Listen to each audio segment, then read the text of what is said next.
केंद्र सरकारने कांद्यावरील निर्यात खुली करावी, प्रोत्साहनपर कांदा अनुदानाची उर्वरित रक्कम एक रकमी द्यावी, कांदा, कापूस, सोयाबीन, मका या पिकांना रास्त भाव द्यावा, कांद्याला प्रति क्विंटल 3,000 रुपये इतकी नुकसान भरपाई केंद्र सरकारने तात्काळ शेतकऱ्यांच्या खात्यात जमा करावी या मागणीसाठी येवला तहसील कार्यालयावर छावा क्रांतीवीर सेनेच्या वतीने शेतकरी एल्गार मोर्चा काढला।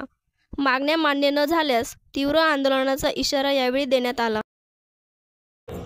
शेतकऱ्याच्या कांद्यावरील निर्यात बंदी शासन उठवत नाही, उलट शेतकऱ्याला माल त्याच्या कांद्याला भाव कसा मिळणार नाही हे धोरण केंद्र सरकार आणि राज्य सरकारचं असल्यामुळे त्याच्या निषेधामध्ये आजचा हा छावा क्रांतीवीर सेनेच्या वतीनं शेतकऱ्यांचा जनआक्रोश मोर्चा आम्ही येवला तहसील या ठिकाणी काढलेला आहे। या ठिकाणी आम्ही निवेदन देणार नाही, कारण अनेक वेळा निवेदनं देऊन उपोषणं करून मोर्चे काढून ह्या शासनाला जाग येत नाही।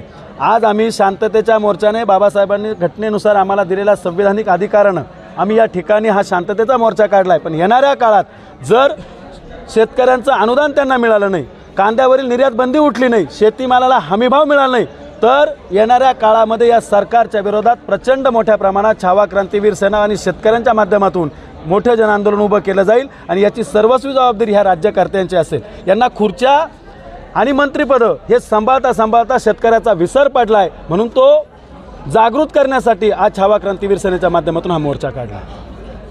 साईज्योती मूळव्याध हॉस्पिटल, आयुर्वेदिक औषधोपचार, क्षारसूत्र इंजेक्शन व व्हेसल सीलर जर्मनी लेझर मशीनद्वारे उपचार, डे केअर सेंटर, ॲडमिट राहण्याची गरज नाही, मेडिक्लेमची व्यवस्था, स्त्री रुग्णांसाठी स्त्रीरोग तज्ज्ञ, ठिकाण धारणगाव रोड, कोपरगाव, संपर्क डॉक्टर तुषार गलांडे, डॉक्टर काजल गलांडे।